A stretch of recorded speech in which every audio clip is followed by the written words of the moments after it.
Inform you that Bill Okero is in the building, but first the government plans to borrow an extra 923 billion shillings in the next financial year, starting July the 1st, to plug the deficit from the 4.29 trillion shilling budget, and as a debt burden continues to persist. And as Emmanuel Tona reports, Treasury CS John Badi has called for strict financial discipline in order to reduce appetite for public debt.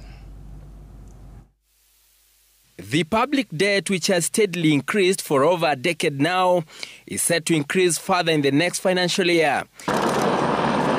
The government announcing plans to borrow 923.2 billion shillings to finance the ambitious 4.29 trillion shilling budget, with the amount increasing from the previous estimate of 876 billion shillings in the initial Treasury estimates. The amount will comprise a 287 billion shilling loan from external lenders and another 635 billion shilling facility from the local market.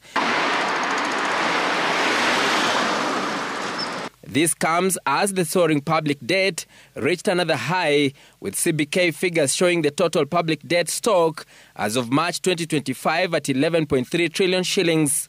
Of this, 6.1 trillion shilling is domestically borrowed, and the balance of 5.2 trillion shillings constituting the foreign debt. The government will explore emerging funding instruments such as debt swaps, diaspora bonds, sustainability-linked bonds, and environmental, social, and governance debt instruments to fund budget deficit and manage public debt.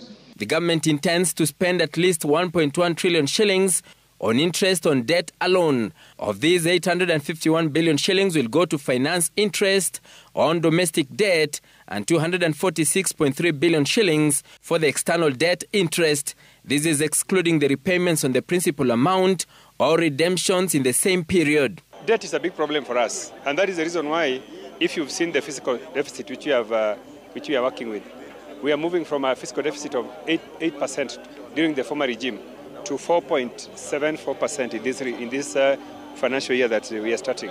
That's a very big improvement. The young boys that we are seeing in the street, their children and their grandchildren already owe more than 100,000 to the foreigners out there. So we need to stop. We need to start living within our means. Whenever the government is out there in the market borrowing massively, what happens is that interest rates go up because they are creating demand for loans. Good morning, Mr. President. How are you?